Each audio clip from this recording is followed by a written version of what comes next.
is he building in there? What the hell is he building in there? It had taken Enron 16 years to go from about 10 billion of assets to 65 billion of assets. And it took them 24 days to go bankrupt. What the hell is he building in there? This company collapsed so quickly and so entirely. I mean, it was into bankruptcy within a matter of weeks. It just immediately had all the makings of a gigantic scandal. He's hiding something from the rest of us. The fatal flaw at Enron, if there is one, you say it was pride. But then it was arrogance, intolerance, greed. So many of them were blinded by the money, that they didn't see that they were sinking their own lifeboat. We have a right to know.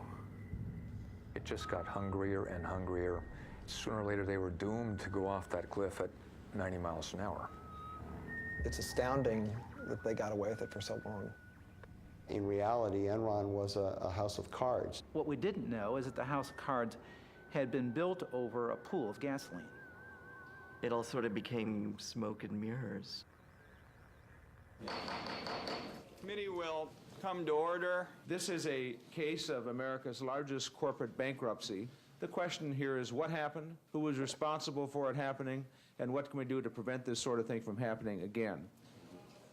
I think the Enron story is so fascinating because people perceive it as a story that's about numbers, that it's somehow about all these complicated transactions. But in reality, it's a story about people, and it's really a human tragedy.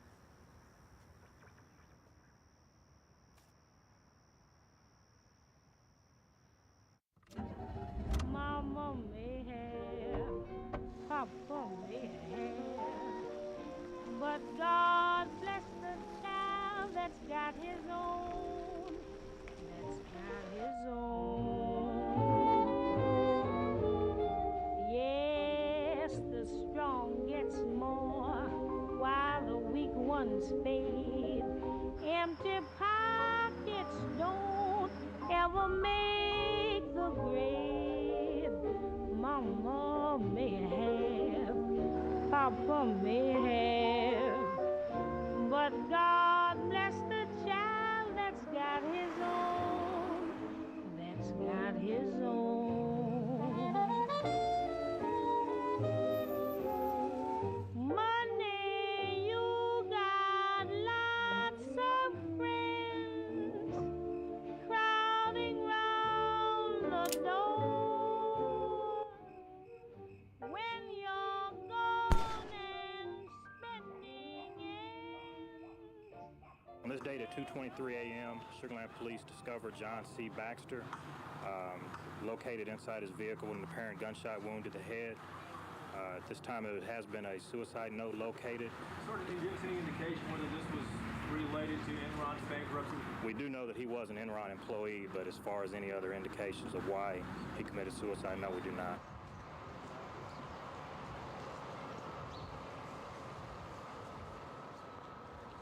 Mr. Skilling, let me touch on something that's sort of sad, and that's, of course, the suicide of Cliff Baxter. And you mentioned he was your best friend in your opening statement. Before he died, did you have many conversations with him? Yes. And were any of them relative to Enron? Yes. There's no one that knew Cliff toward the end that didn't realize that he was heartbroken by what had happened. And Cliff came over to my house and he said, they're calling us child molesters. He says that will never wash off. But Mr. Skilling, you don't believe that. I don't believe what?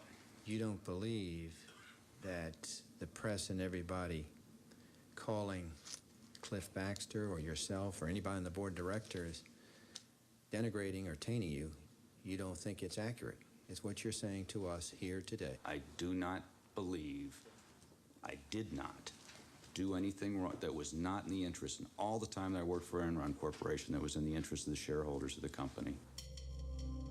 Ultimately, who was responsible for the downfall of Enron? Only a few years ago, Enron was the nation's 7th largest corporation, valued at almost $70 billion. Pundits praised the company as a new business model. This trading floor was manned by America's best and brightest, charting the futures of energy and power. And high above each with a private staircase, Ken Lay and Jeff Skilling had built their own plush staterooms. They were known as the smartest guys in the room, captains of a ship too powerful to ever go down. In the Titanic, the captain went down with the ship. In Enron, it looks to me like the captain first gave himself and some friends a bonus, then lowered himself and the top folks down in the lifeboat, and then hollered up and said, by the way, everything's going to be just fine. Like Skilling, Ken Lay said he hadn't done anything wrong. Word with you real quick with CNN. Really not this morning. Thank you. Beyond the financial issues, some suspected a political conspiracy. Enron had been the largest corporate contributor to the first presidential campaign of George W. Bush. This is not a political issue. It is a business issue. You know, Enron had made contributions to a lot of people around Washington, D.C. And if they came to this administration looking for help, they didn't find any. To say no help here is like I did not have political relations with that man, Mr. Lay. What about the fact that George W. Bush calls Ken Lay Kenny Boy? That's my nickname for my husband, which he overheard. So it wasn't original with the president? Certainly wasn't. According to published reports, your husband earned about $300 million in compensation and stocks from Enron over the last 4 years. What happened to all that money? It's gone. It's gone. There's nothing left. What's in the box, Bill? This is the shredded evidence that we got that came out of Enron. We very quickly determined that the insiders had sold off $1 billion of their stock in the preceding several months. Did you convert stock worth $66 million? I don't know, but I don't have the records with me. Would that be surprising to you to learn that you did that? No, that would not be surprising. Mr. Fasto got only $30 million in stock proceeds from Enron, but he took another $30 million out with his side deals. I think there was just an immediate sense of outrage at Lay and Skilling and Fastow when people realized how much they had profited and how completely artificial the appearance of this company had been. News of shredding at Enron raised more questions. What answers were lost in the torn documents? 20,000 employees had lost their jobs. $2 billion in pensions and retirement funds had disappeared. Was Enron the work of a few bad men or the dark shadow of the American dream?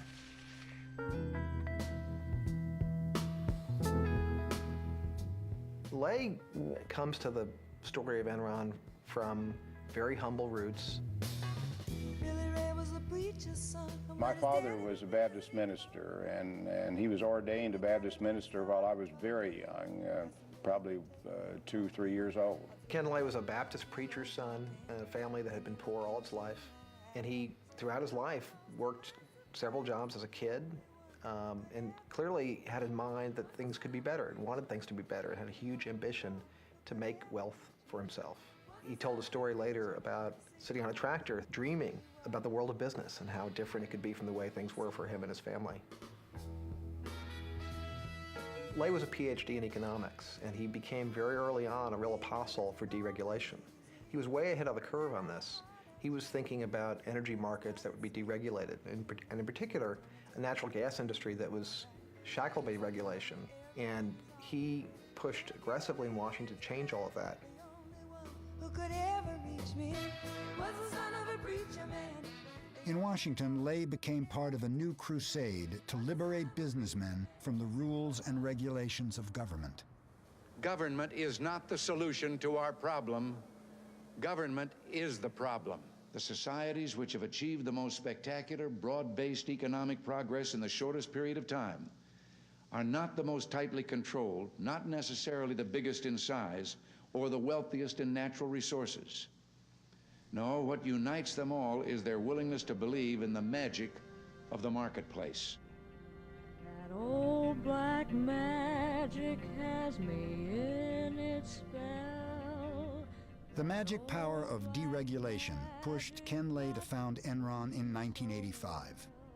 Through a merger of vast networks of natural gas pipelines, Lay thought Enron would be poised to take advantage of the government's decision to let gas prices float with the currents of the market. Ken Lay had a view of deregulation from the standpoint of all the money that he thought could be made. Ken Lay wasn't alone. A couple of Texas oilmen shared his views on how to get government out of the energy business. I think they could sort of understand each other. It was, professional courtesy between a sidewinder and a timber rental snake. Lay was closer to the father, but while he was governor of Texas, George W. Bush was only too happy to make phone calls for Ken Lay. This absolutely has no precedent. This is by far and away the most important major relationship of a presidential family with a single corporation in American history.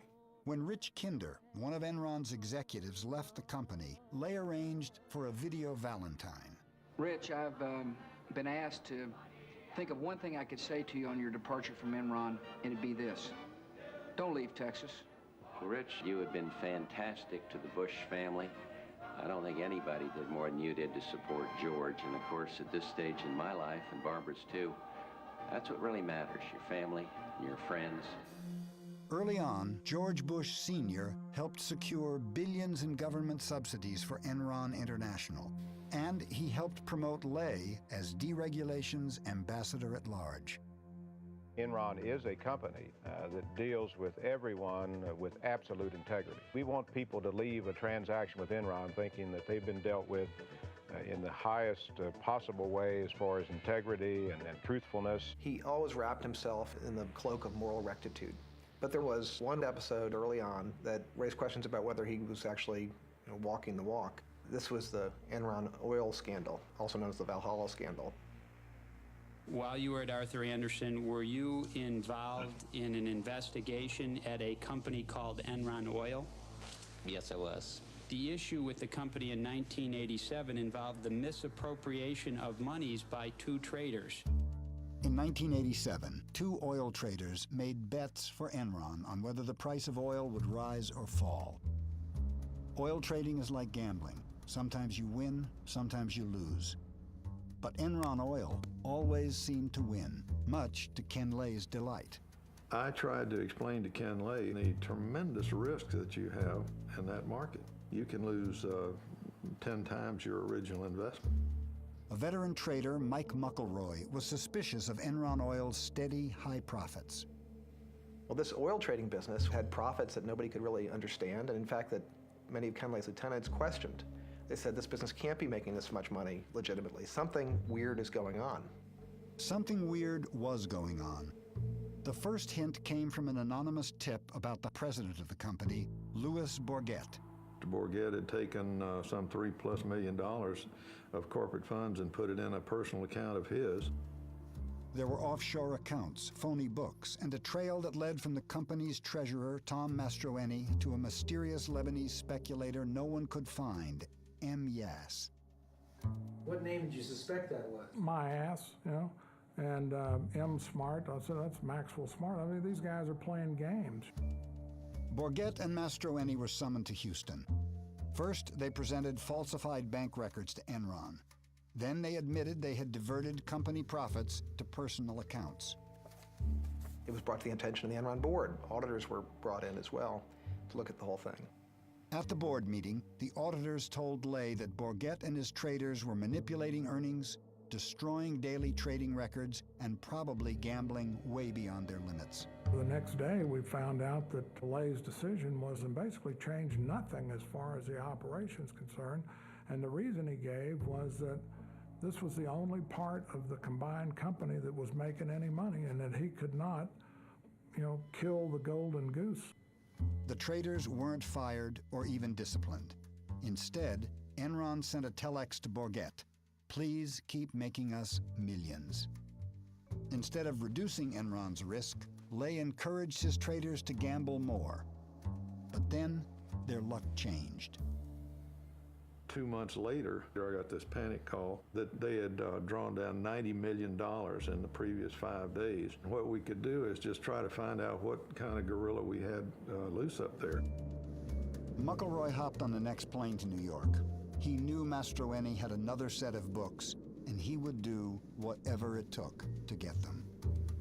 I basically stood over Tom and I told him one of two things was going to happen. Either one of the trading partners that was crooked with Bourget, who was a German arms dealer, was going to kill him, or I was. I said, I'll track you down and find you no matter where you go, and sooner or later I'll get you. The next day, Mastroeni came in with the real books. The traders had gambled away all of Enron's reserves. By acting fast, McElroy bluffed the market and managed to save the company. After Valhalla, Ken Lay maintained that he had been shocked that the traders had gambled so recklessly, but Ken Lay had known all along about the risks that were taken. He had seen the reports warning him about the traders' behavior.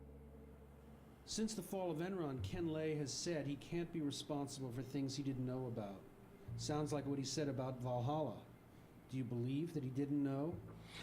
I can answer only for one. I can answer for Valhalla because Ken Lay did in fact know about this thing because I had told him myself. The auditors adamantly told Mr. Ken Lay that the 2 rogue traders should be fired. Lay read the report and he read his budget and estimated how much the 2 rogue executives made, and if they were fired, what he could lose. My conclusion was that this guy is a guy who puts earnings before scruples rather than reacting to the dishonesty right in front of him. Mastroeni received a suspended sentence. Bourget was convicted of fraud and spent 1 year in jail. With his biggest moneymaker now behind bars, Ken Lay had a problem. Who could he find to make money for Enron? Every year, every day, every week, you have to come up with new ideas.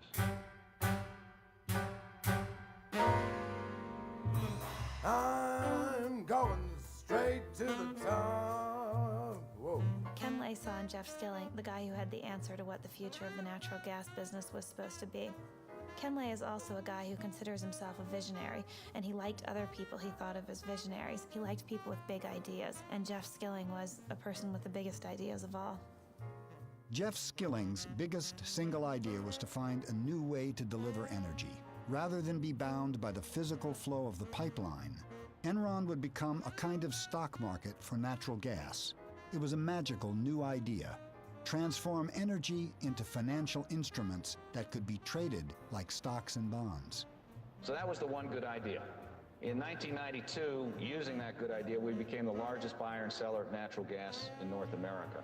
Jeff was like the prophet. He came in and said, there's a whole new world out there. Forget about this pipeline stuff, you know, the stayed pipeline in the ground and gas in and gas out.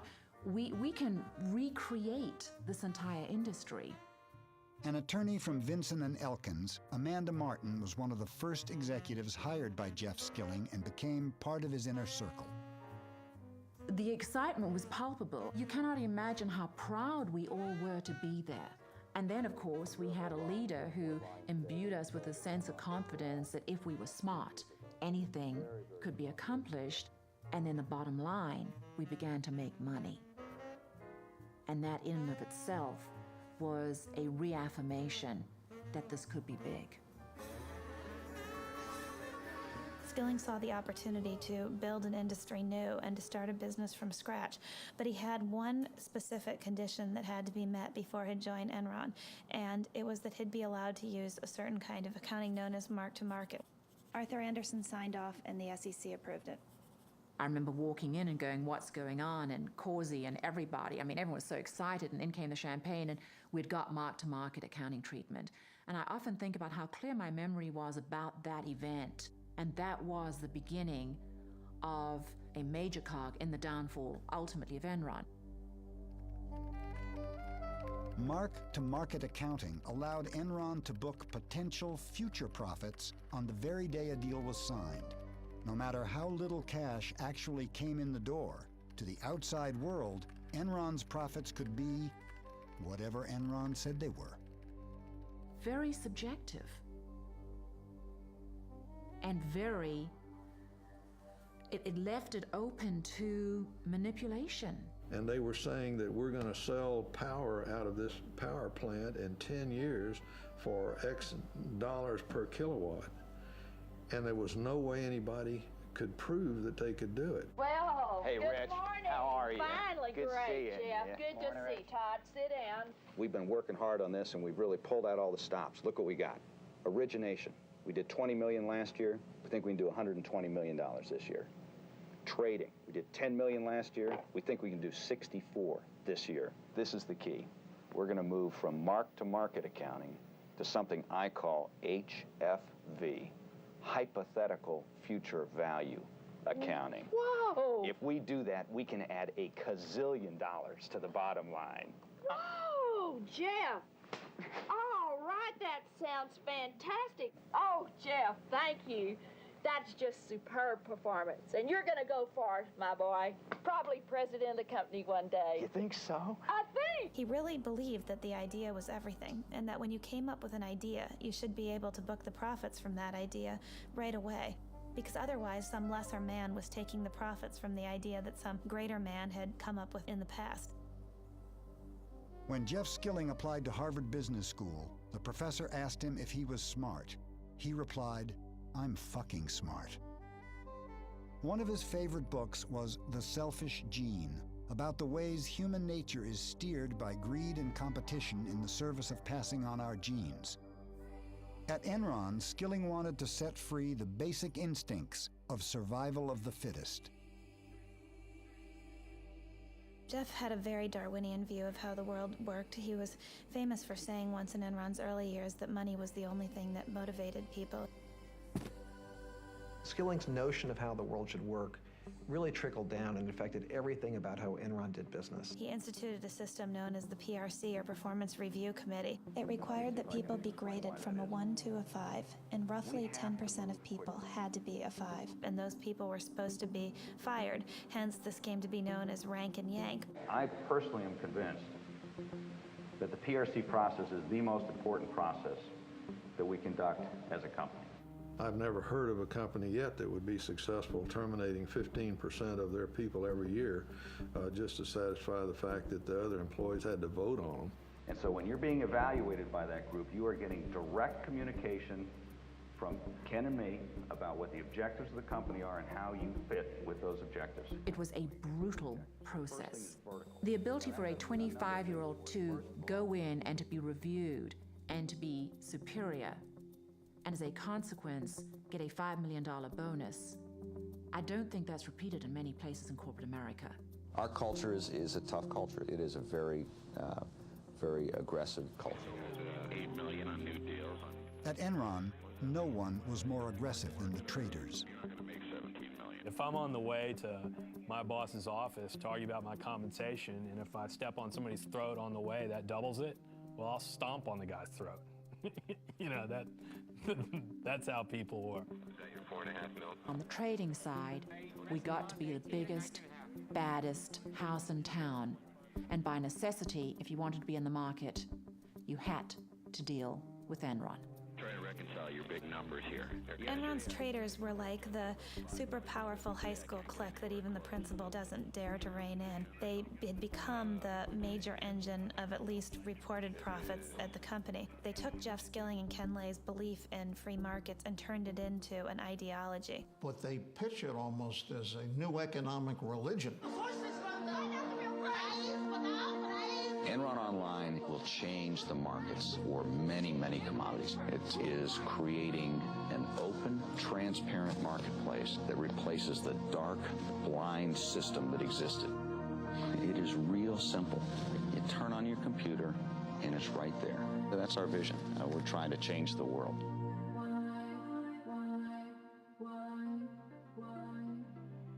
I think Jeff Skilling had a desperate need to believe that Enron was a success. I think he identified with Enron. He proclaimed at one point, "I am Enron."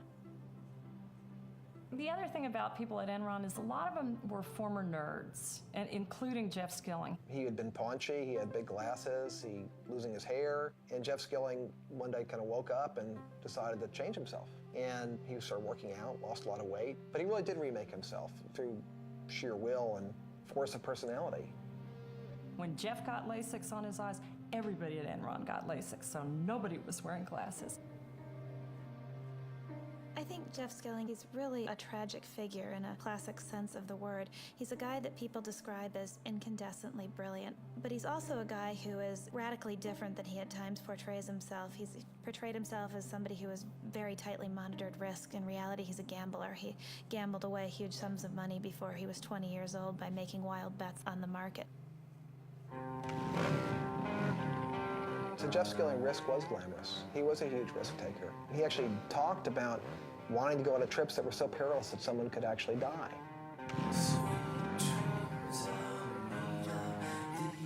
This manifested itself in trips that Jeff Skilling led for a small group of friends and customers. A core cadre of Enron guys used to go on these wild adventures.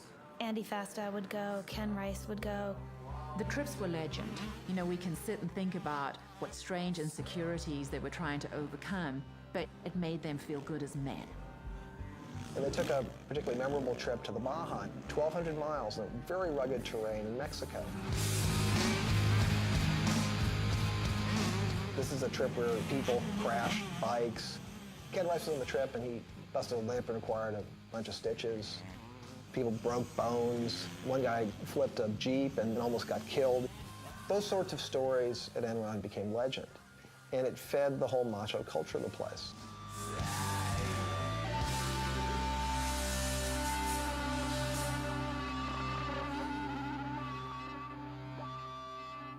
Jeff Skilling had a way of describing people that he liked. He said, I like guys with spikes. He liked somebody with something extreme about them. Ken Rice was one of the men with spikes, was the salesman of the group. Very amiable, fun, man's man, and was the guy out selling deals to energy companies. In the case of Cliff Baxter, the company's chief deal maker, he was extraordinarily talented at just doing a deal, but he was a manic depressive. Baxter was a very bright guy, very blunt, would tell Skilling whatever he thought, was closest to Skilling personally than anyone else at the company. There was a guy named Lou Pye, who was a key Skilling lieutenant, helped build the trading business in the early years, went on to run Enron's doomed effort called Enron Energy Services. What was the job of EES as you ran it?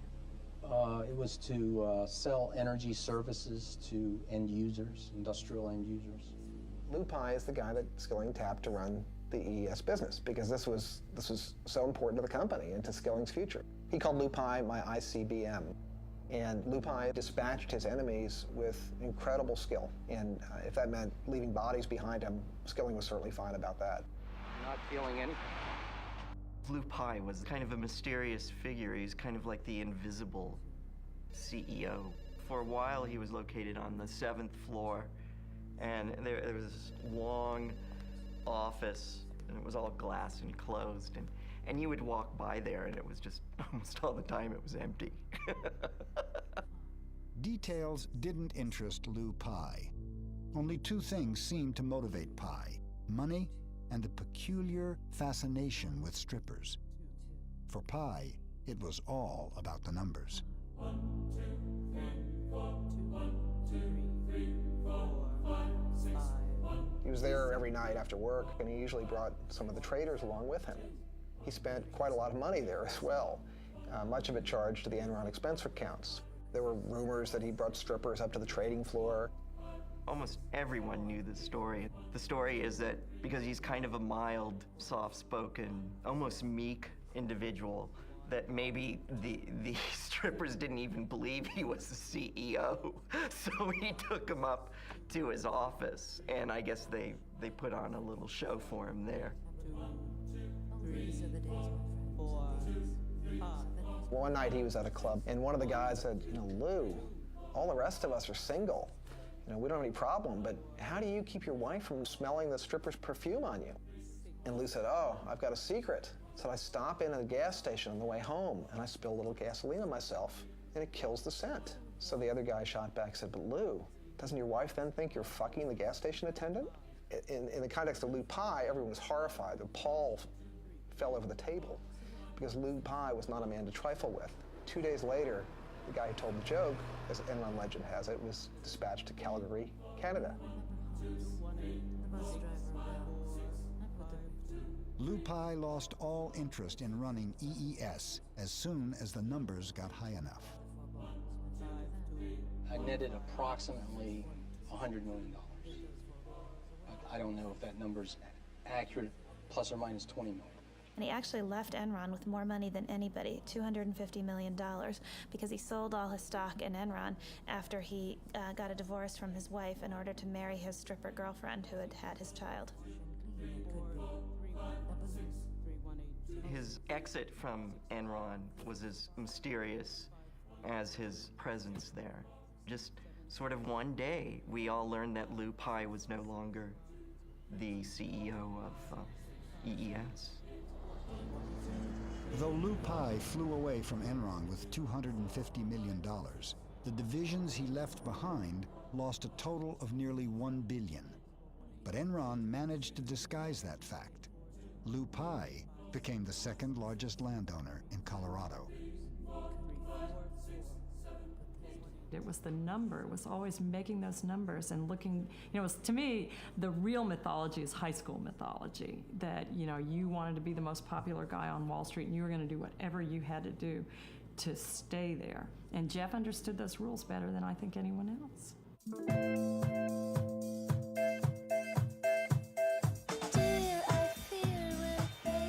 Americans are making a lot of money in stocks. The stock market soared to near record highs yesterday. The stock market continued its bull run Thursday. The Dow rose at nearly 61 points. Even the person with very little disposable income all of a sudden began to play in the stock market because nobody could fail, because stock prices were just going up and up and up. Another day, another record. And the internet and technology stocks just going wild. Gained more than 100 points to close at 7,895.81, the highest finish ever. It was a time where we had the biggest bull market in the history of the world. Ken Lay was right there acting as a cheerleader. Obviously, our stock has been doing very well. I think there's a fairly good chance we could see this stock price double again over the next year to 18 months.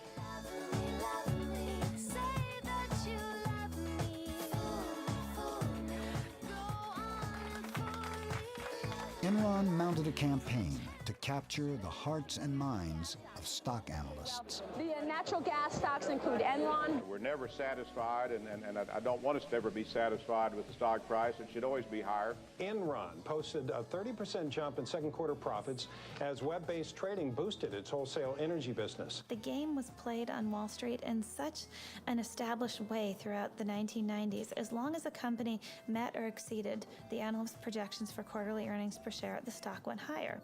The game was called pump and dump. Top execs would push the stock price up and then cash in their multi-million-dollar options. People at Enron got paid in large part through stock. Everyone had a huge stake in seeing the stock price go up. And it was driven very clearly by the profits every single quarter. They're exceedingly conscious of that. Skilling was, and everyone else in the company was. They posted the stock price on the elevator. You were surrounded by the health of the company. What's the stock price doing? We were consumed by it. This company was fixated on its stock price and fixated on a massive public relations campaign to convince the investment community that they were new, different, innovative, almost heralding a new era of corporate enterprise. Come work for us. We encourage our people to do new things, try new things, experiment, step out. Begin by attracting the kind of people that are more comfortable in an environment of change. When you work for Enron, you're going to see the newest thinking. You're going to see the newest markets opening up. Enron Online, a fabulous, fabulous story. Probably put on. They were so good at their acting that they convinced corporate America that they were smarter than anyone else. Alan, with our sincere thanks and admiration, we are pleased and indeed honored to award you the Enron Prize for Distinguished Public Service. Power business continues to grow up 25%. They continued to sell the company as being a very stable place where it could predictably increase profits 10 to 15% a year. In fact, to get to those numbers, Enron was doing all sorts of questionable things, taking enormous risks. We like risk. because you make money by taking risk. Gotta take time to do new things. Every top gotta move. Do what you wanna do. Who to tell you not to? By all accounts, Enron was soaring. Be afraid no matter who you are, no matter who you be. But in reality, profits weren't going up. They were headed in the opposite direction. Enron had vast natural gas operations all over the world. They had cost billions to build, and most were performing terribly. But in other places in the world, in India, great quarter and great year in India. Phase 1 of the bull is in operation, generating power. Phase 2 is financed and is under construction. My experience indicated there were certain places that you assiduously stayed away from, and one of them, as an example, was India. They built this power plant in India. Nobody else would do that at the time. They were terrified of investing in India. Enron did it, and did it in a big way. But Enron had failed to see something basic. India couldn't afford to pay for the power Enron's plant produced. Now, Dabhol is a ruin. Though it lost $1 billion on the project, Enron paid out multi-million-dollar bonuses to executives based on imaginary profits that never arrived. Where was the real money going to come from? Of course, the pressure was enormous. You had to come up with the next idea that would break through. Failure was not an option. A flurry of buyouts in the corporate world, the biggest, Enron, announcing a buyout of Portland General. The merger with PGE put Enron in the electricity business, and Portland General's position on the West Coast gave Enron access to the newly deregulated market of California. The merger, we think, it uniquely positions us to ultimately become the largest marketer of electricity and natural gas at both the wholesale and retail level nationwide. What brought all this on was with deregulation. They said that we would not survive unless we joined forces. Enron, I'd never heard of them until they were going to buy us. They slid in here, and when they purchased PGE, all the PGE stock became Enron. Just went through, stamped every one of them. I looked around me, and all the guys that were buying all this Enron, they were doubling their money. And that whole time since then, I put the maximum I could into my 401 and savings. Portland General, again, good earnings and cash flow. It's what they call in Wall Street a trust me story. People that had been gas pipeline workers that for decades kept all their money in the company because they thought it was as traditional and safe an investment as it had always been, and it wasn't anything close to that. Should we invest all of our 401k in Enron stock? Absolutely. Don't you guys agree?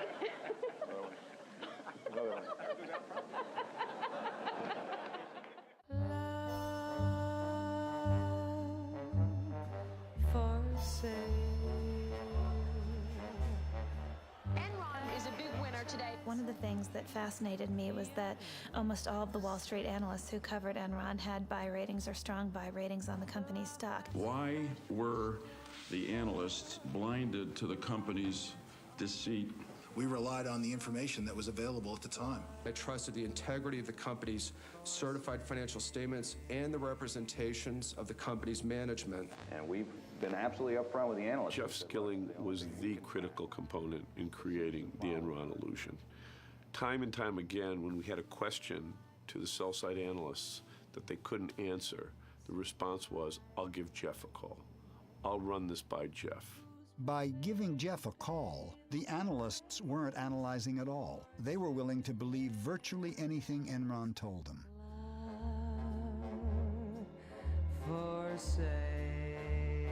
Most of the analysts right now have a target price on us from $100 to $115 a share. Any analyst who didn't buy the company line became an enemy of Enron. Enron's CFO, Andy Fastow, had his eye on John Olson, one of the only analysts skeptical of the Enron story. Enron loved analyst strong buy recommendations. Merrill was informed by Fastow, either you get somebody who is on board with us and has a strong buy recommendation and loves us at the same time, or we don't do any business with you. I knew that my days were numbered. This is an abuse. Merrill Lynch fired John Olson. Soon after, Fastow rewarded the bank with 2 investment banking jobs worth $50 million. Analysts were routinely getting large bonuses from the investment banking departments to bring in investment banking deals. Once that happens, never was heard a discouraging word.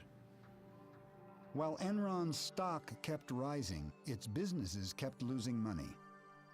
Looking at the soaring stocks of the dot-coms, Skilling decided to take Enron into cyberspace. We're now in the process of seeing if we can create a bandwidth trading market. Enron is using its knowledge of trading gas to barter other forms of energy, even space on the information superhighway called bandwidth. Ken Rice has worked at Enron for 20 years. Enron has found a way to stay ahead of the curve. From 7 p.m. to 7 a.m., we're paying for bandwidth that we are not using. Why? One of our themes around here is to always be asking why. Why something's done a certain way or why it's not done a different way. There's our market. Why can't we sell the bandwidth to other companies? Make it a commodity, like a pork belly.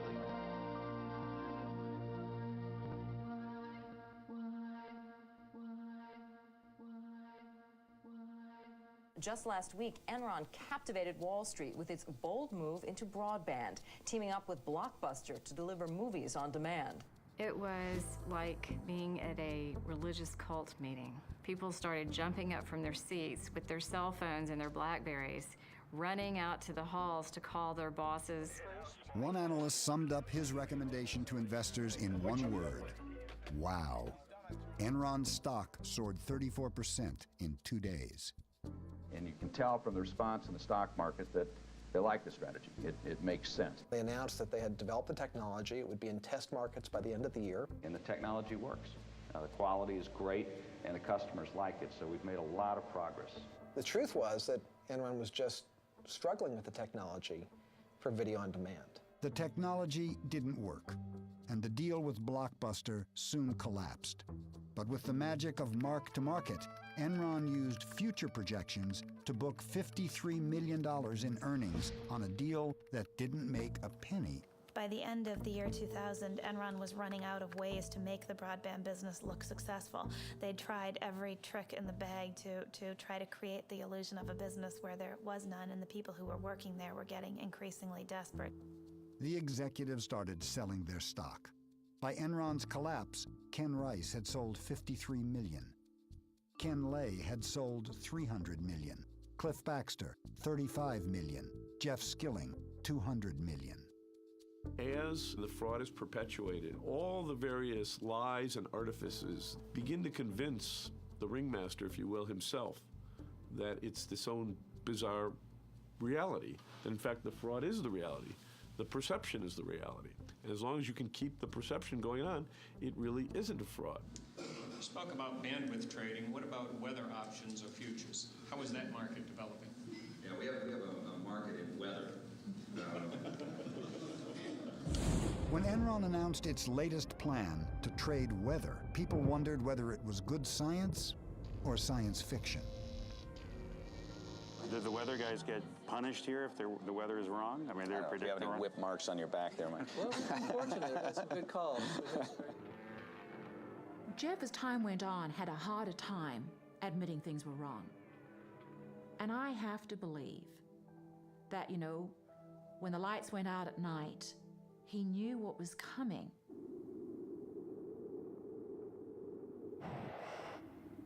I would liken it to the Titanic when you've got a captain who's saying maintain full speed and they bump into a couple of icebergs and then they still keep full speed going. The captain of this ship, Enron, he ignored all the warning signs, and there were plenty of them. And the captain of the ship was? Kenneth Lay.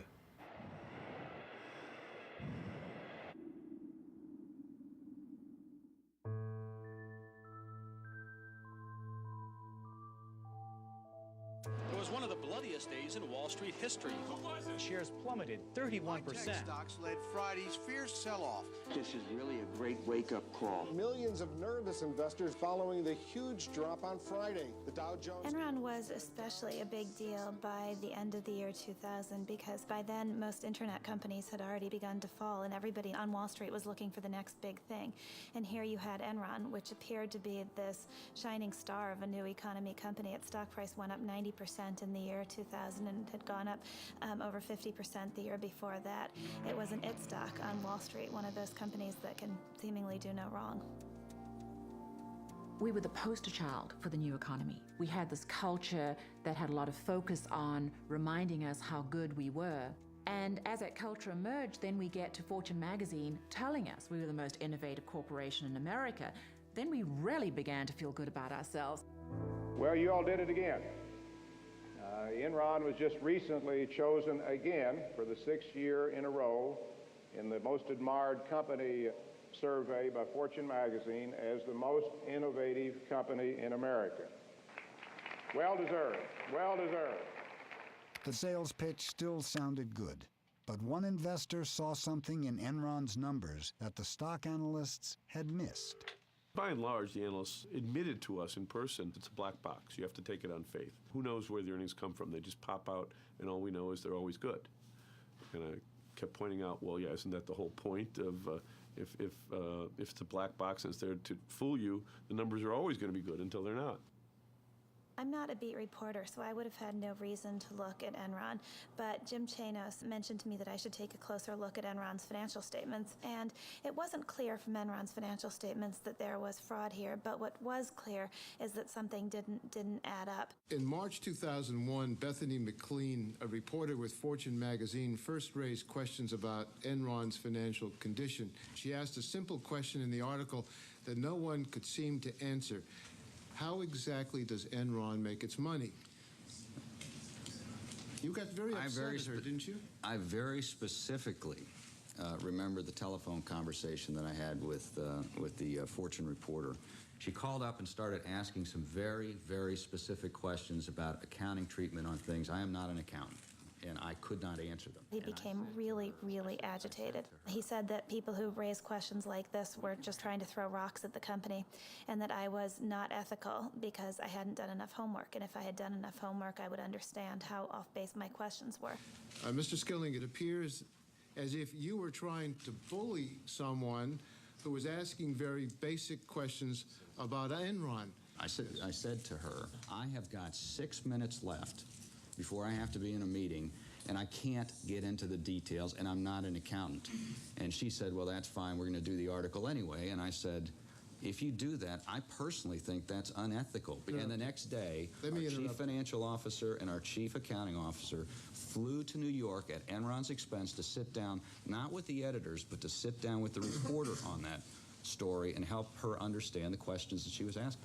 And the next day, we sat in this small, dark, windowless conference room for about 3 hours going through the various aspects of the company's business. And I'll never forget this. When the interview was over, the other two executives packed up their things and had left the room. And Andy Fastow turned around and looked at my editor and me and said, I don't care what you write about the company, just don't make me look bad.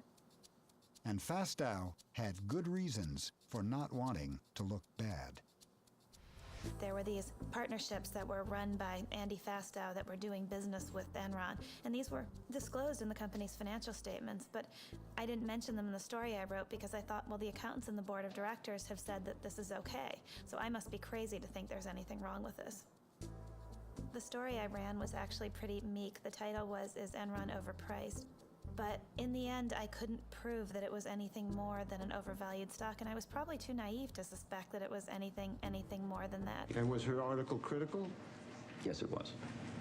Fortune magazine article that's out, the headline is Enron stock overvalued? The gist of the article is that Enron is sort of a black box, which, sorry, it's true. I mean, it's just difficult for us to show people the specifics of how money flows through, particularly the wholesale business. The entire reason that this analysis was done by Fortune magazine is because Business Week had a favorable article about Enron the week before. And there's this competition that the news magazines have, where one says something good, the other one has to come and find something bad. So I think that was kind of the genesis of it. So the criticism, I think, is kind of ridiculous. When Bethany McLean at Fortune started analyzing cash flows, and she had this wonderful article saying, take a look at first quarter, second quarter, third quarter, and end of year cash flows. There's a reason she didn't invest in Enron, because the financials didn't make sense. But you have to be willing to say that the emperor doesn't have any clothes, and this emperor was pretty powerful. We are going to unveil this morning a new corporate vision. Okay, you ready?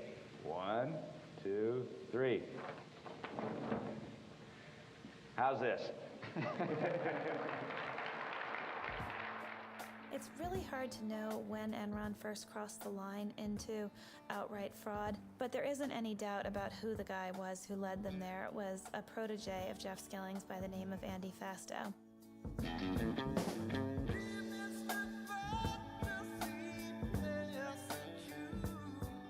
Andy Fastow was Enron's chief financial officer. His job was to cover up the fact that Enron was becoming a financial fantasy land. Enron essentially was losing money on a cash basis year after year, and yet it was reporting profits. So it was defying the laws of financial gravity, and the way it was doing it was with something called structured finance. And the maestro of all that at Enron was Andy Fastow. Andy was very young. He was hired by Jeff Skilling probably before he was even 30, and he idolized Jeff Skilling, and he certainly wanted to please the boss. To please the boss, Fastow had to figure out a way to keep the stock price up by hiding the fact that Enron was $30 billion in debt. People pressured by the need to keep the stock price up begin to cheat a little bit, but then the next quarter comes along and you have to cheat a little more to do the new cheating to make up for the old cheating. And before long, you've created a momentum that now you can't stop. Fastow created hundreds of special companies to perform a magic trick, prop up Enron's stock by making its debt disappear. To outside investors, it looked like cash was coming in the door. In fact, Enron was just stashing its debt in Fastow's companies where investors couldn't see it. It was black magic. It really was. You were pulling some rabbits out of a hat.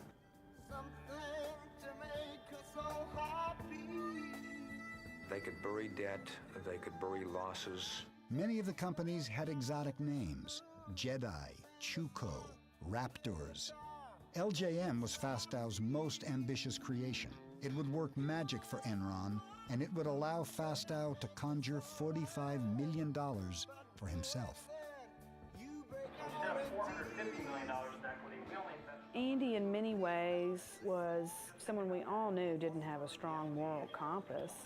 It's almost like Jeff Skilling said, okay, we're hitting some troubled times. Let's set up Andy so we can fill the earnings holes when we need to, knowing that Andy would probably skim a little bit off each transaction for himself. There's a body heat kind of angle to this, you know, where Skilling is Kathleen Turner and Andy is William Hurt.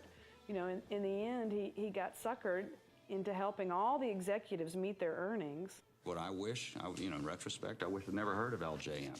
Is it your contention that you knew of it and it was appropriate? Arthur Anderson and our lawyers had taken a very hard look at this structure and they believed it was appropriate. But if the theory is that Fastow went rogue somewhere deep in the jungles of Enron and was the sole agent of the apocalypse, I just don't buy it.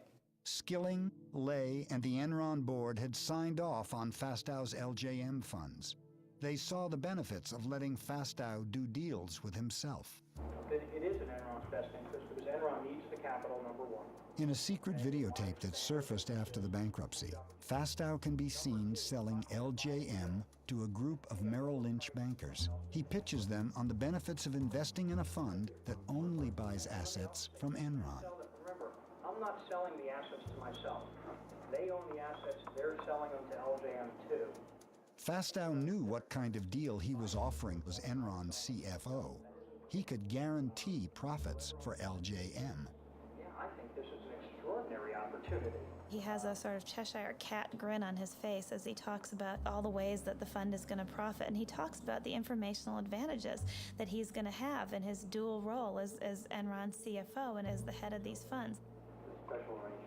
There is never any question that I will be on both sides of the transaction. I will always be on the LJM side of the transaction. He was general partner of LJM while at the same time being CFO of Enron. Now that's a whole nother ball of wax when you want to talk about that conflict of interest, because no human being should be put in a situation where every single transaction they decide whether they're looking after Enron's best interests or their limited partners, because this LJM partnership existed solely to do business with Enron. You would expect Andy, as Chief Financial Officer of Enron, is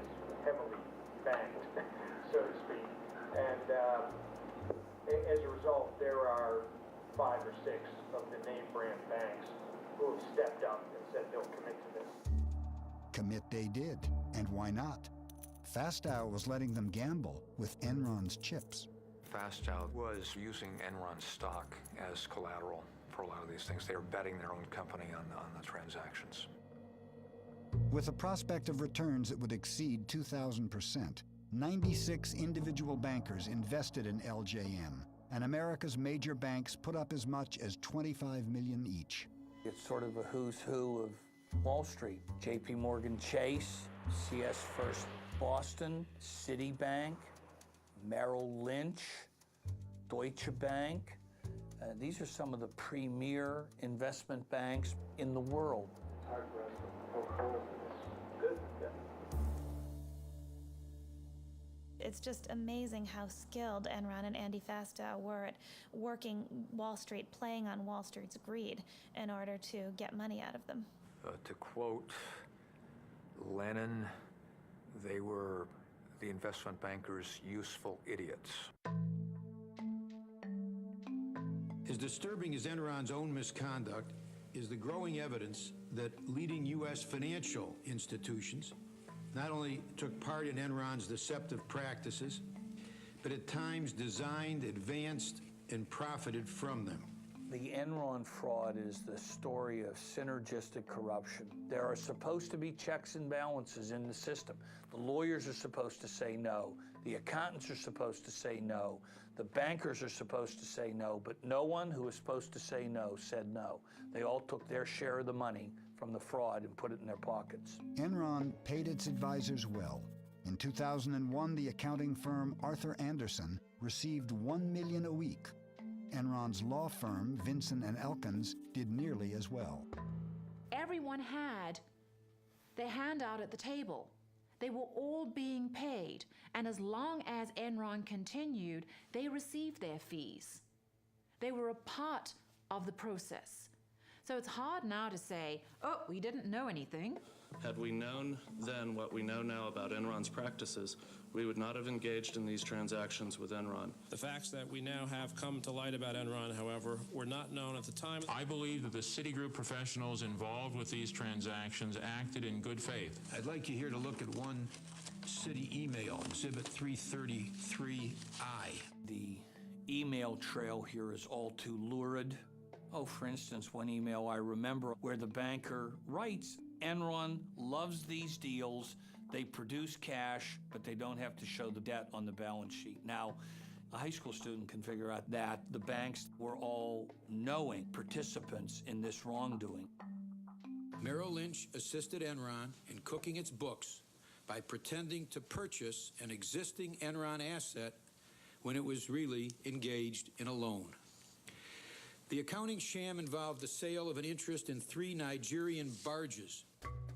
Nigeria is a long way from Manhattan, yet for some reason toward the end of the fourth quarter in 1999, Merrill Lynch suddenly decided to buy 3 Nigerian power barges from Enron. Nigerian power barges have nothing to do with Merrill Lynch's business. It was a blatantly illegal transaction. It was just taking the barges, getting them off Enron's books, having Merrill Lynch, if you will, warehouse them for 5 months, and then buying them back. Mr. Martin, you've testified here today that there was no guarantee, and you said that under oath. Here's a document saying that the head of your whole division here was going to confirm that understanding. Over the year 2001, Skilling became increasingly despondent. He'd always been a moody guy, but people who knew him said he became just increasingly volatile. He'd show up for work unshaven, looking blurry-eyed. And I think it was the battle of holding these two totally disjointed thoughts in his mind at the same time. One is Enron, a superstar company, and the other of feeling like it was all crumbling away. The first cracks in Skilling's public image appeared in a conference call with analysts in April 2001. And then Jeff Skilling took questions. And about midway through the session, there was a questioner who was sort of aggressively wondering out loud why it was that Enron, as a financial services company in effect, could not release a balance sheet with its earnings statement like most financial institutions do. You're the only financial institution that can't produce a balance sheet or a cash flow statement with their earnings. Well, thank you very much. We appreciate it. Appreciate it. Asshole. And then quite audibly, you could hear Skilling say, asshole. And then he said, asshole. As I understand, you call him an asshole. And this just caused unbelievable amounts of consternation all across Wall Street because people thought a Fortune 500 CEO losing it like this, publicly calling an investor an asshole. If I could go back and redo things, I would not now have used the term that I used. Mark Palmer, Enron's chief PR guy, even ran a note up to Skilling telling him to apologize, and he just took the piece of paper and tucked it under the pile of papers on his desk. And afterwards, Enron's traders, who had erupted in cheers when Skilling called this guy an asshole, made him a sign. There was a play off Enron's motto, Ask Why, and the sign said, Ask Why, asshole. My personal feeling was that Jeff looked at the numbers, and he knew that we were in a massive hole. It was the only time, but I saw him truly, truly worried about keeping the stock price up. And he just kept saying to me, I don't know what the hell I'm going to do. The broadband business was in complete meltdown. And there were all sorts of other problems that Jeff Skilling, as the company's chief operating officer, was wrestling with. In the middle of all of this, Ken Lay walks into Jeff Skilling's office holding up fabric swatches for the new G5 $45 million corporate jet he wanted to buy. And he said to Jeff, asked him a very important question, which of these cabin configurations do you like best, Jeff? While Ken Lay was stressing over the corporate jet, EES was headed for a crash landing.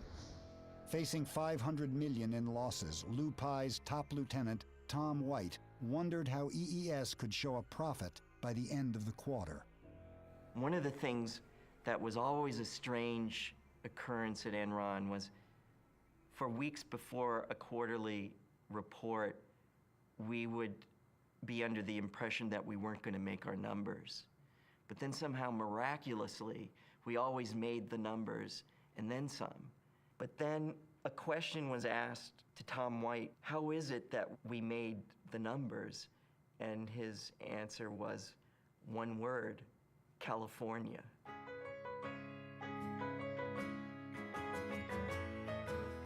California, here we come. The first clues to Enron's new strategy hit California with a jolt. It started at noon, rolling across the state. Sacramento, San Francisco, Beverly Hills, Long Beach, San Diego. 26,000 miles of California power lines, enough to circle the earth. But for the second day in a row, not enough electricity for America's largest state and the world's sixth largest economy. The first thing we heard about this energy crisis is, well, our lights are going to go off in the middle of winter when we're using half the electricity we normally use during the summer. The Bay Area got hit by not one, but two rolling blackouts today. We only need 28,000 to 30,000 megawatts in December. We have an installed capacity in California at the time of 45,000 megawatts. Plenty of power to meet our electric demand. Of course, we had blackouts in December. The people who control California's power grid say once again they're worried about having to black out the northern half of the state. When the rolling blackouts started in California, there was definitely a lot of excitement in the air. It was something new. It was something that hadn't been encountered before. It was, how is this event going to affect the price of power? Controlled rotating outages are being implemented. I knew that there was illegality going on. I could feel it, I could smell it, I could sense it, and there was no other explanation. Because the numbers just didn't add up. We had enough power in California. It was never about lack of supply. When I ran for governor in 1998, not one human being asked me about electricity. This thing kind of came out of the woods as far as I was concerned, and I was trying in the early days to learn what was happening, how we could fix the problem. California was selected by Enron as the prime place to experiment with this new concept of deregulated electricity. Reducing electricity costs is only one benefit from choice and competition. In 1996, under pressure from energy companies, Governor Pete Wilson and the California legislature passed a bill allowing for the deregulation of electricity. I wasn't in the legislature in 1996, but I can tell you that there isn't a legislator alive that can tell you with any sophistication how a deregulated electricity market ought to work. Not a one. California's deregulated system was a bizarre compromise between legislators and free market advocates. The rules were complicated and hard to follow. Inside Enron, California's system was little more than a joke. And once in place, Enron made sure that the joke would be on California. And I remember the conversation I'd had with Ken. At the end of it, he says, well, Dave, old buddy, let me just tell you, it doesn't matter really to us what kooky rules you Californians put in place. I got a bunch of really smart people down there who figure out how to make money anyhow. One of the smartest guys at Enron was Tim Belden, who ran the West Coast trading desk. Tim Belden was a fervent believer in the idea of free markets, and as such, he spent hours poring over the new rules for the deregulation of California's energy industry, looking for loopholes that Enron could exploit to make money. He found plenty. After the bankruptcy, a confidential memo surfaced revealing the names of Belden's strategies to game the California market. Wheel Out, Get Shorty, Fat Boy. Recently, audio tapes of the Enron traders were discovered. What do you want to call this project? I have a catchy name for that. How about, something friendly like Death Star?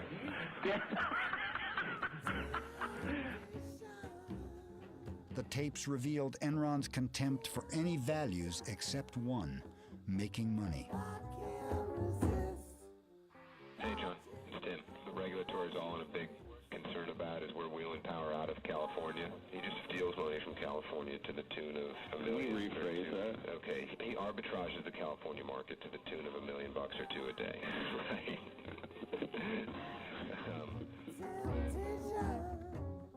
An arbitrage opportunity has been defined to me as any opportunity to make abnormal profit. So an abnormal profit would be returns above and beyond the norm. I was told that a good trader is a creative trader, and a creative trader is a trader that can find arbitrage opportunities.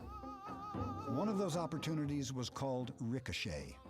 I'll see you guys. I'm taking mine to the desert.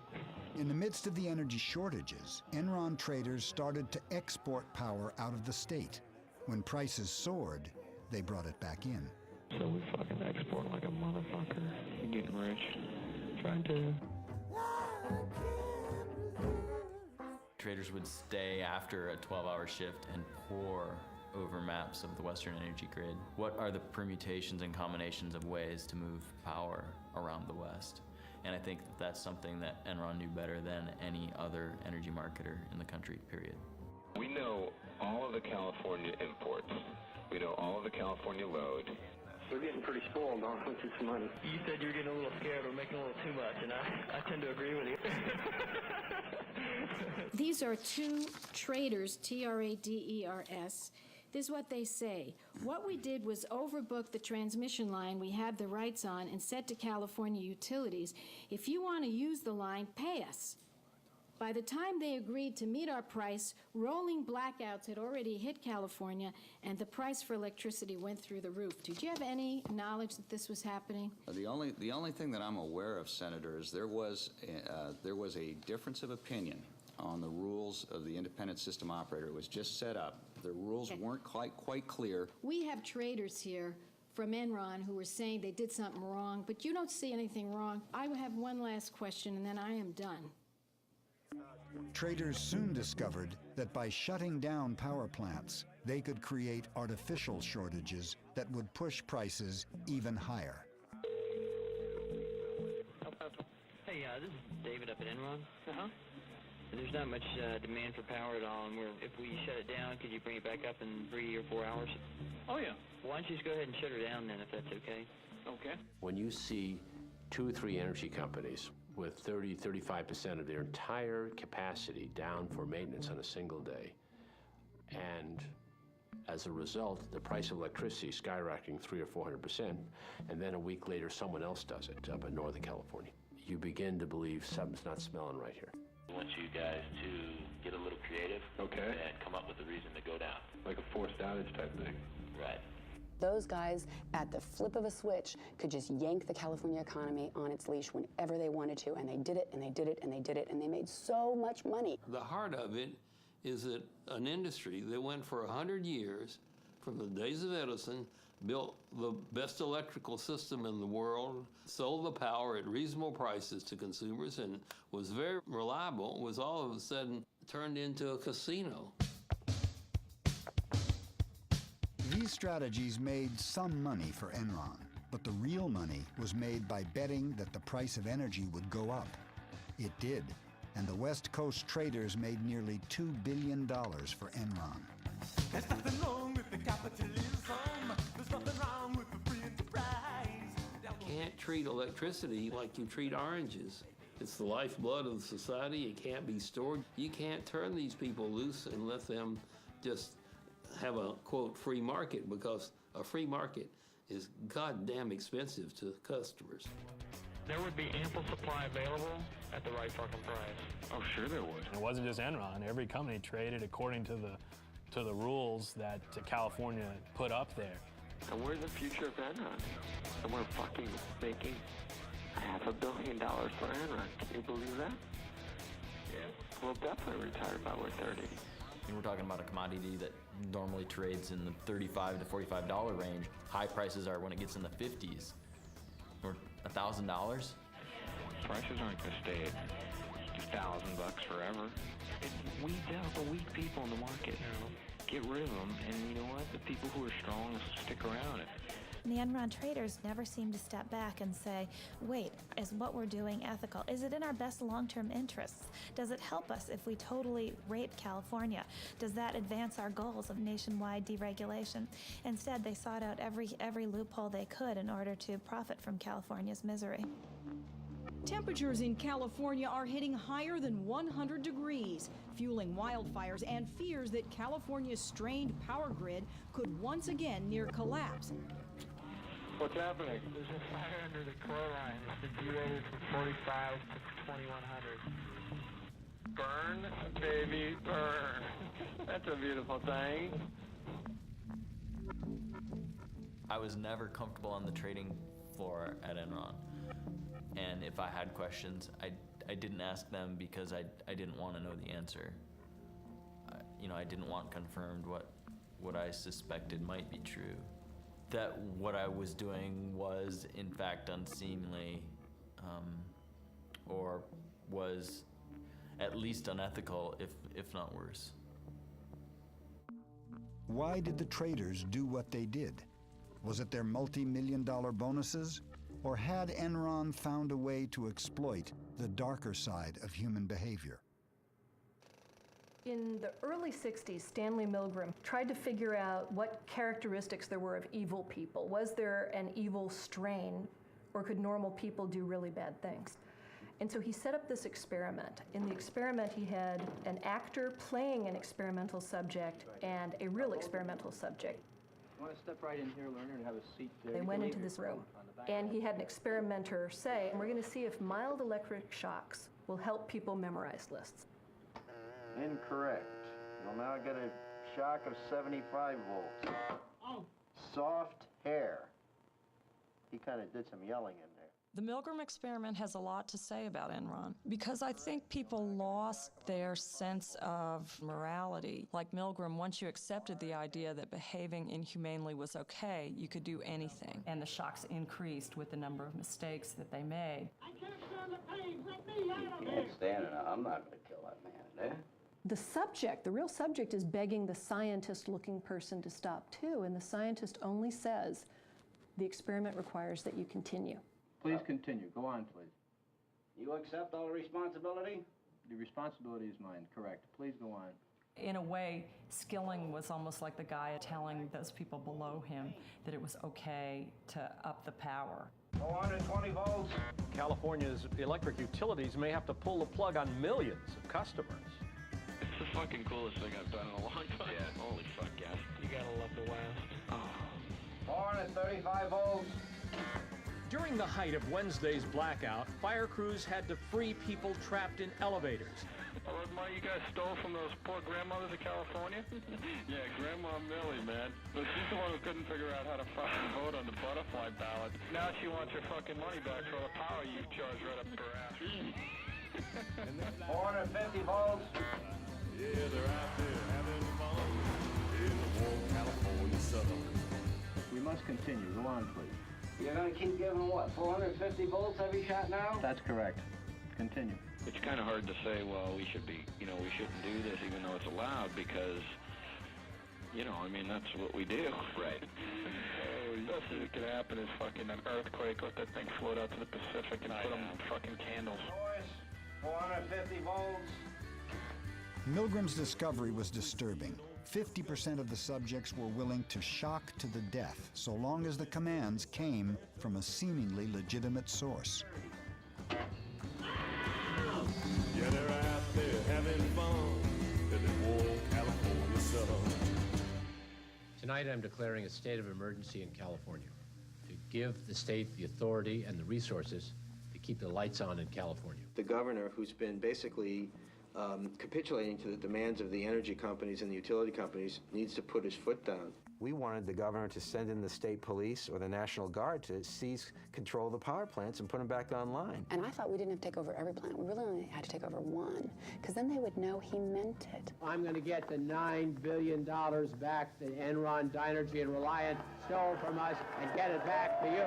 Despite what the people in California think, Enron's making money despite California, not because of California.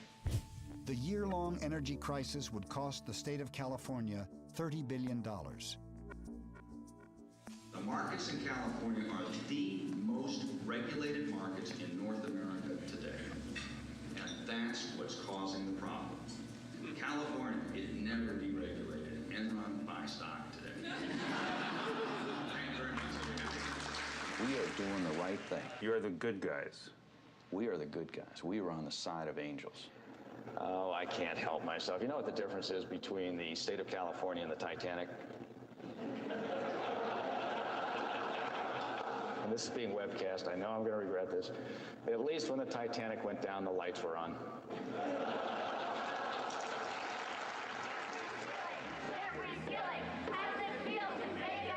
A top executive at one of America's biggest power companies received a raucous welcome in San Francisco tonight. Protesters heckled Enron CEO Jeffrey Skilling outside and inside during his appearance at the Commonwealth Club. One of the protesters even brought a blueberry pie and delivered it herself.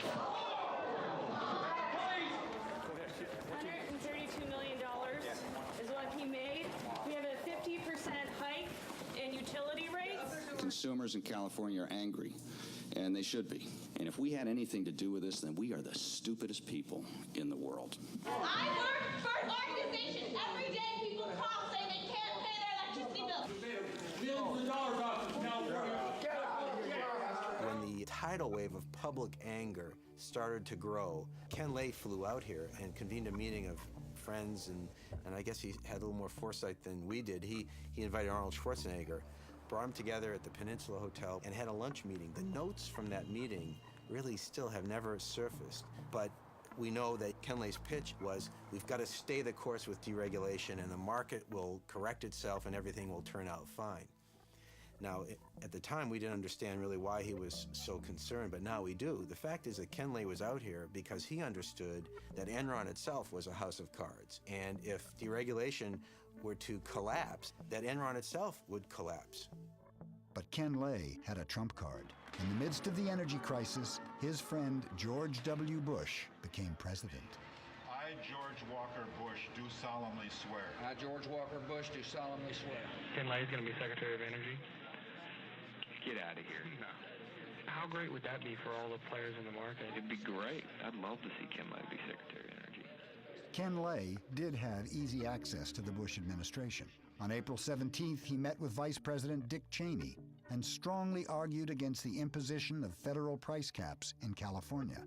We're doing everything we can to help in California on a short-term basis. There's not a lot you can do. You can't manufacture kilowatts in the West Wing of the White House. We're fighting with both hands tied behind our back. We no longer have the power to stop this. If the federal government doesn't help us, we're a dead duck. At the time, Gray Davis was a likely candidate to run for president. Ken Lay knew that might give his friend George Bush a political reason to oppose California's appeals for federal price controls. They know full well my administration's belief that price controls will not solve the problem. His view was that the federal government really shouldn't get involved. This is California's problem. And I'm saying, with all due respect, Mr. President, our law said the federal government regulates this. So it is your problem.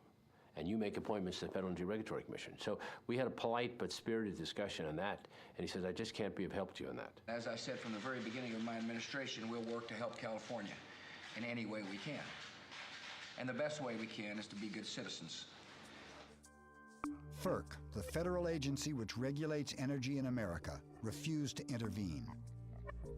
What was FERC doing, and why was it not taking action? The chairman of FERC was Pat Wood, the man Ken Lay had personally recommended for the job. It was easy for FERC to do Enron's bidding because all they had to do was do nothing, which they did very well. Federal regulators are being pressured to act by the now Democratic-controlled Senate, where hearings... A Democratic Senate forced FERC to impose regional price caps. That ended the energy crisis, but not the political one. Did Ken Lay and George Bush have a political agenda to blame the energy crisis on Gray Davis? Hello? It's one of those only in California stories. The state's unpopular governor, Gray Davis, beset by an ailing economy and a $38 billion budget deficit, faces possible recall. And rumored as a possible replacement for Davis, movie star Arnold Schwarzenegger. The Terminator? We'll see whether he's back or not. Gray Davis has terminated opportunities, and now it's time we terminate Gray Davis.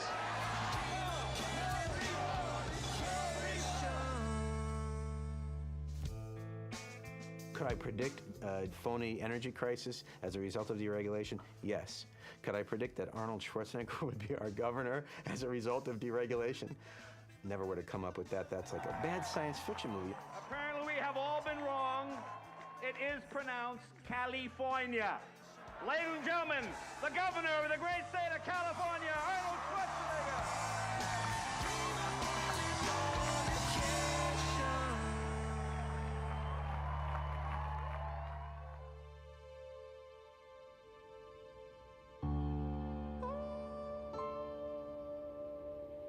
We could just hear rumbles all the way up and down Main Street here and all throughout the city that things were very difficult at Enron. One guy who a year before had come to me and said, I'm working for Enron, I was very excited, but within a year was waking up every night with nightmares.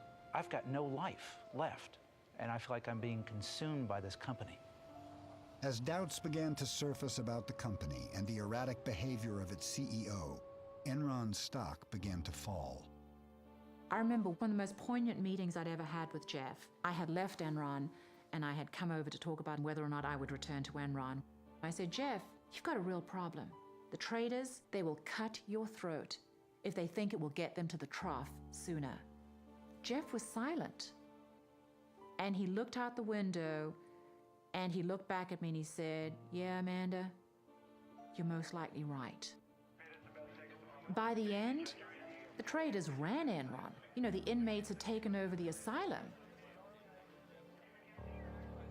All through the summer, the stock continued to decline.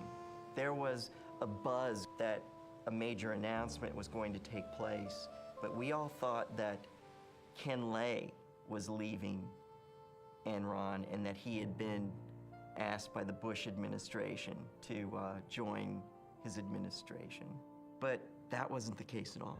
It was Jeff Skilling announcing that he was stepping down as a CEO, and that took everyone by surprise.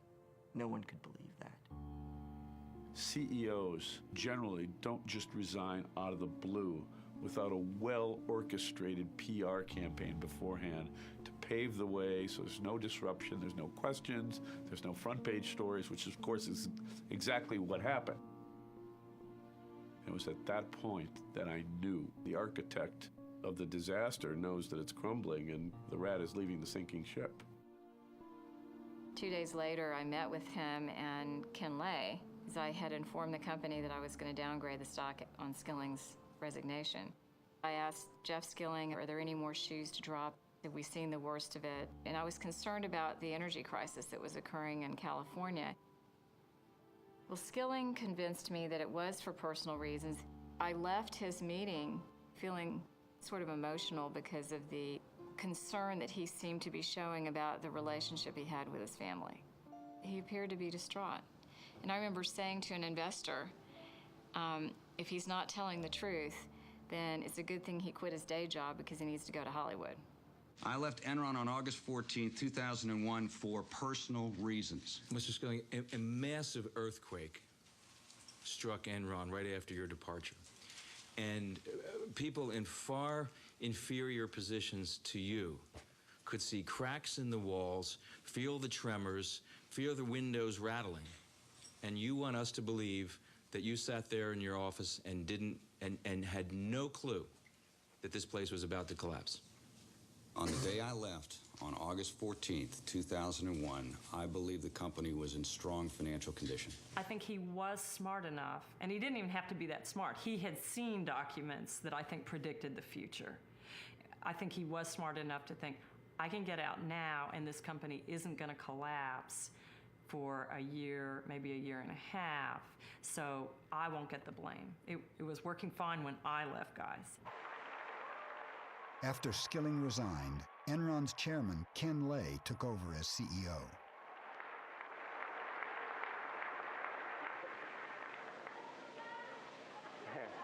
Boy, I didn't expect that. But thank you. Thank you very much. Well, I'm delighted to be back. I'm sorry Jeff did resign. It was a stunning announcement that he was stepping down as the CEO. And I think the flags started going up at that point for everybody. We are facing a number of challenges, but we're managing them. Indeed, I think the worst of that's behind us, and the business is doing great. We're not the only stock that's decreased in value this year. It's just that we've been hit a little harder than many others. If a few of these other problems disappear, like California, like India, I think the worst is over, and I'm excited. August 14th, 2001, Jeff Skilling abruptly resigns. And that made me angry. It made loads of employees angry. I mean, there was a real sense of betrayal by the employees. I mean, this was, you know, Jim Jones feeding us the Kool-Aid and then deciding not to drink it himself. The day after Skilling resigned, Sharon Watkins sent a letter to Ken Lay. We will begin with Ms. Watkins. I am Sharon Watkins. Would you identify your counsel for the committee? Yes, my counsel is Mr. Philip Hilder. When you hear the story for the first time, it's unbelievable. What Sharon was telling me was more than accounting irregularities as such. I mean, it was a massive fraud of enormous proportions. In mid to late June of 2001, upon the resignation of Cliff Baxter, I went to work directly for Mr. Fastow. It has evolved to the corporate crime of the century. I was highly alarmed by the information I was receiving. What Sharon Watkins discovered began the unraveling of Fastow's complex partnerships. Andy put me in charge of this asset listing, and there were about a dozen assets that had been hedged with one of Andy's entities, the Raptors.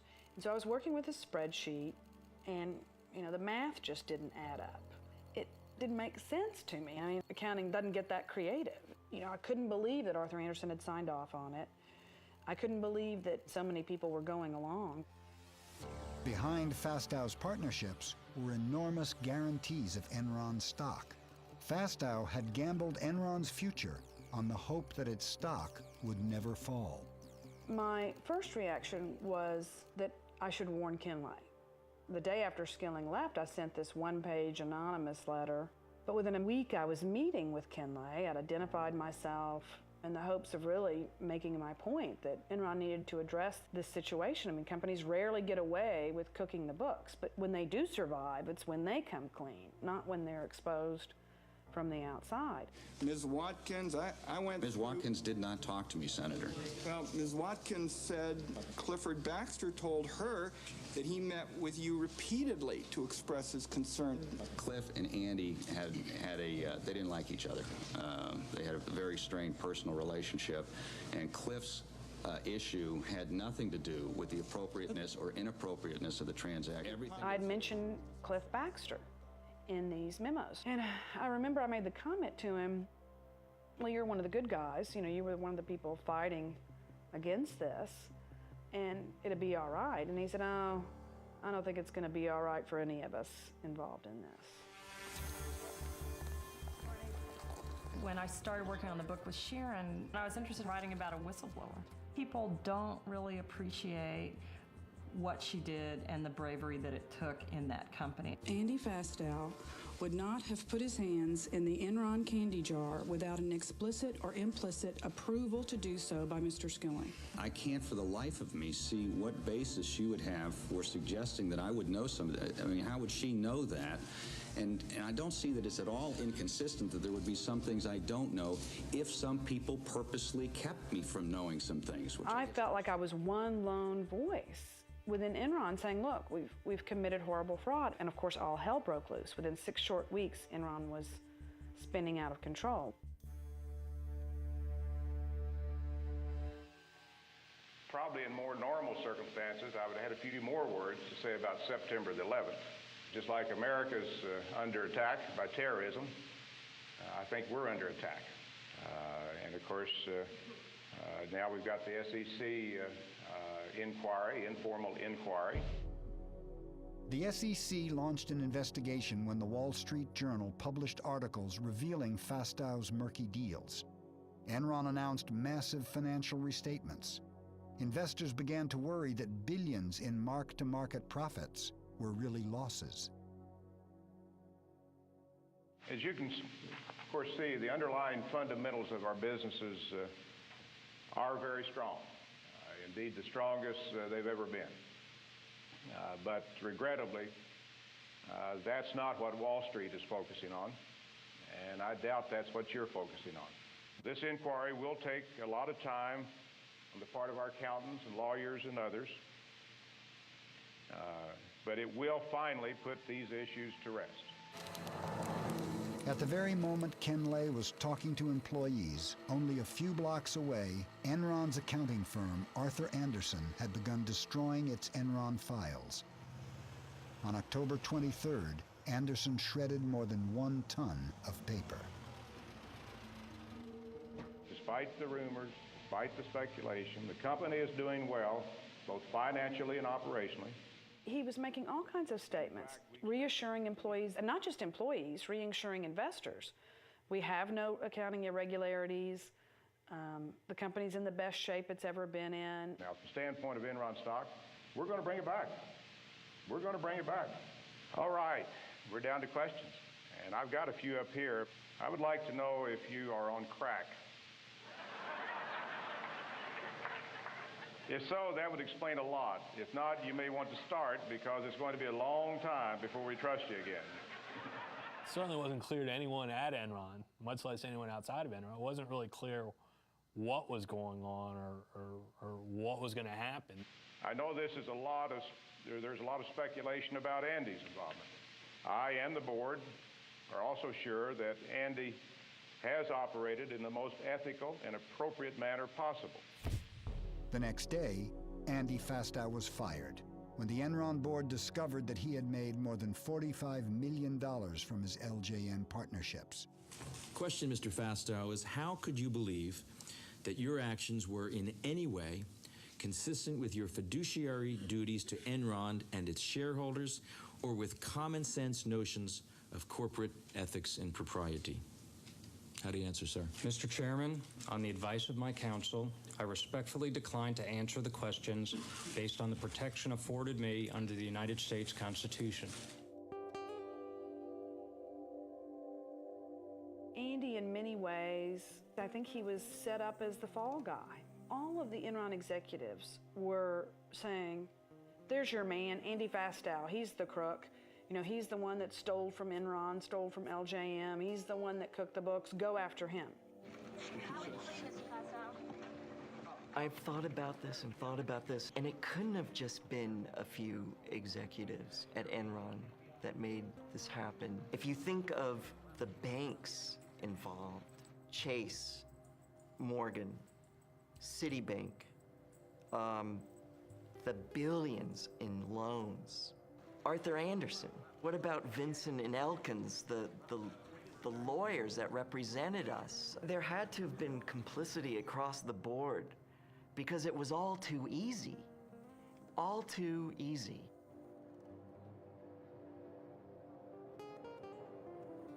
The Enron collapse was an enormous tragedy.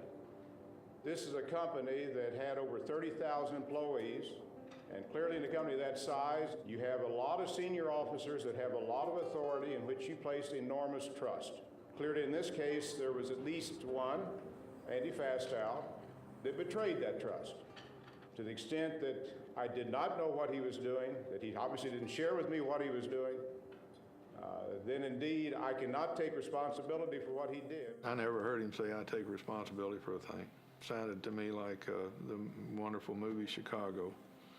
I was reminded of the puppet strings and the dancers and the tap dancing and pointing at the gun, the gun, the gun. I mean, everybody's in step but Johnny. I continue to grieve, as does my family, over the loss of the company.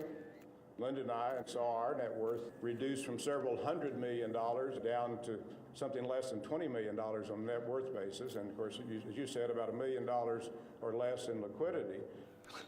I don't know whether I'd be rather be shot as a crook or as an idiot. I believe the only venue for me is the ride of broken dreams. Oh, you mean the Enron ride? Let's go. Enron hit the national psyche. It hit it as sort of the time-tested lesson, and that is if it looks too good to be true, sometimes it is. We're all gonna be rich! We broke even!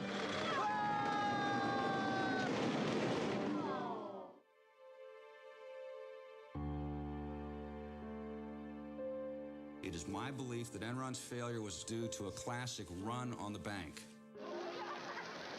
Don't look now, but there's something funny going on over there at the bank, George. I've never really seen one, but that's got all the earmarks of being a run.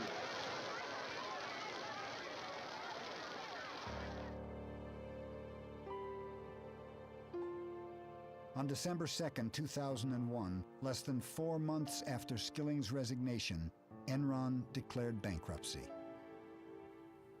I remember it was just a strange kind of a surreal day.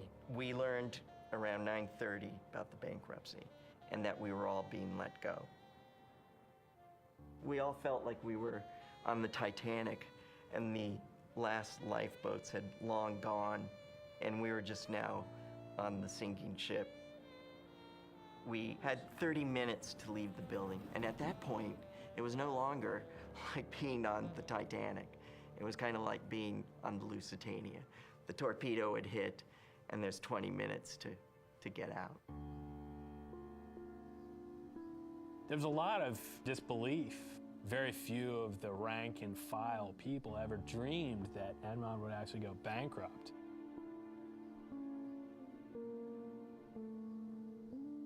And then all of a sudden, it was like a ghost town. I can remember going into the old building on certain floors late in the afternoon or evening, and it was scary. There'd be like papers blowing around and nobody there, and it was very eerie.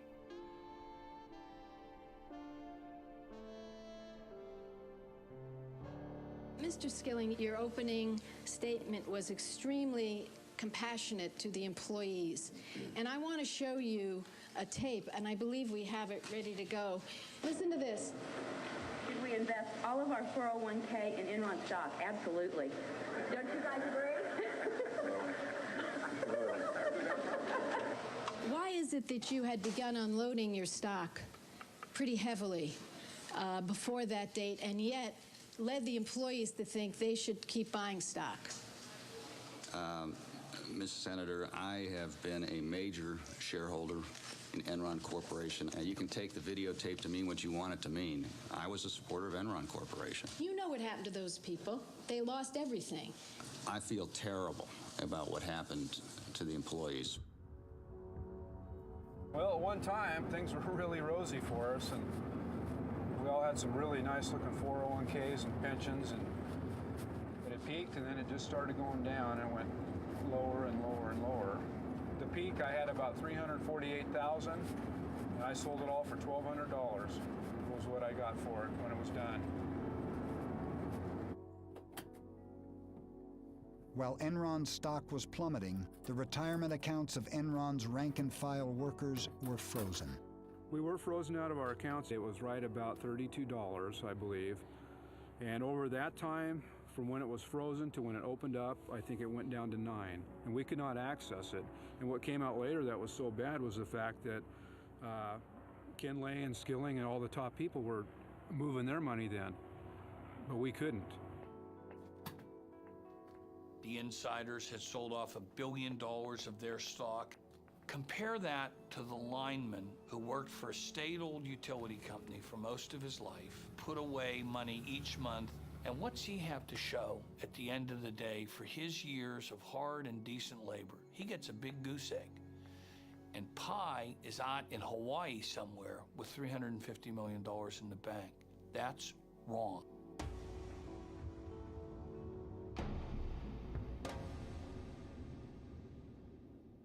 There's still, to this city, a layer of anger and upset. I am still doing counseling 3 years later with some families. With some of those who are most reflective, it's gone to a deeper layer. And they are looking at the corporate culture itself in this country. You know, you can gain the whole world and all the trinkets and all the trophies of the world, the corner office and all the perks.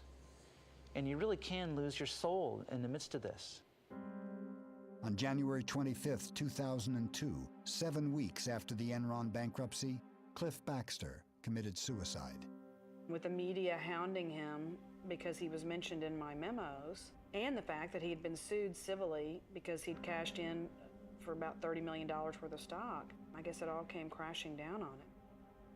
I think Cliff's suicide note tells it all.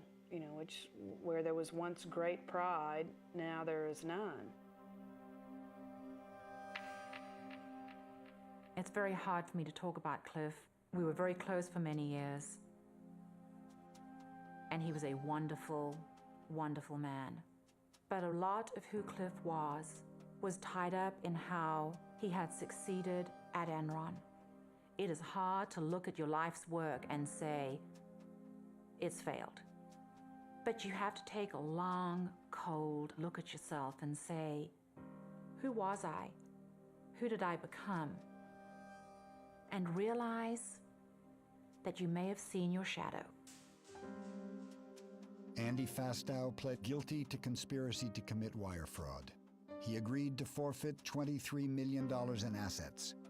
His sentence was reduced to 10 years in exchange for testifying against other Enron executives. Why Enron? Why not WorldCom or Tyco or Global Crossings? Ultimately, in Enron, the fatal flaw was the sense that brains and wiliness could outthink the way that the system eventually will work. In 2004, Jeff Skilling was indicted for insider trading and conspiracy to defraud investors. Pleading innocent, he paid his attorneys a retainer of $23 million to defend him. Enron should not be viewed as an aberration, something that can't happen anywhere else, because it's all about the rationalization that you're not doing anything wrong. We've involved Arthur Andersen, we've involved the lawyers, the bankers know what we're doing. There's a sense, the diffusion of responsibility. Everyone was on the bandwagon, and it can happen again. Enron's accounting firm, Arthur Andersen, was convicted of obstructing justice. With its reputation for honesty destroyed, America's oldest accounting firm fell along with Enron, and 29,000 people lost their jobs. Enron shareholders are suing Enron and its banks for $20 billion. Ken Lay was also indicted for conspiracy to commit fraud. His attorney maintains that no one has been hurt more by the Enron bankruptcy than Ken Lay. Well, they didn't show up this morning. With today's arrest of Ken Lay, the top echelon at Enron has now been called to account for their crimes. Mr. Lay, you have anything to say, sir? A little later today, Looking at Enron is like looking at the flip side of so much possibility, because like most things that end terribly, it didn't start out that way. It started with a lot of people who thought they were changing the world, and over time they became victims of their own hubris, victims of their own greed, and so it's like taking so much promise and possibility and looking at it in a mirror and seeing the flip side reflected back at you. I think the larger lesson was what Enron asked of its employees, which was ask why. And, you know, I didn't ask myself why enough. I didn't ask managers why enough. I didn't ask my colleagues why enough.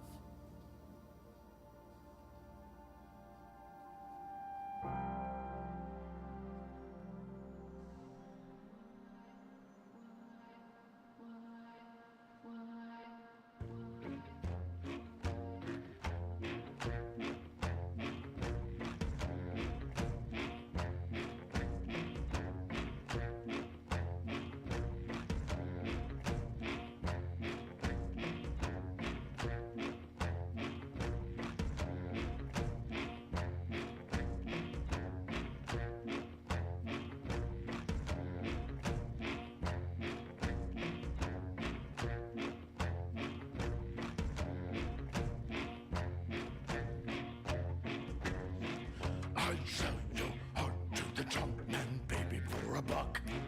For a buck. If you're looking for someone to pull you out of that ditch, you're out of luck. You're out of luck. Ship is sinking. The ship is sinking.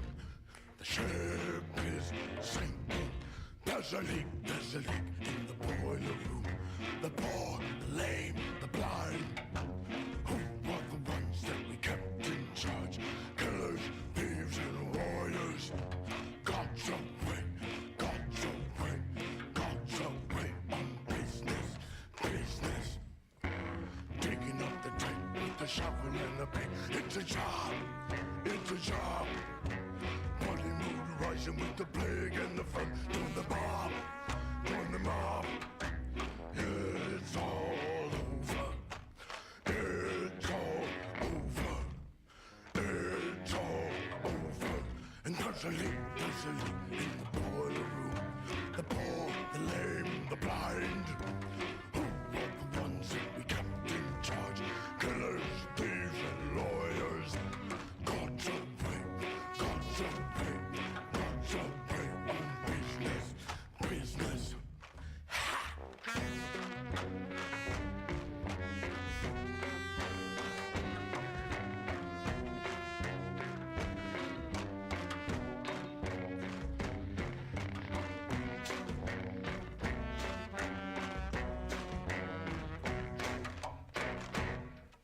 Goddamn, there's always such a big temptation to be good, to be good.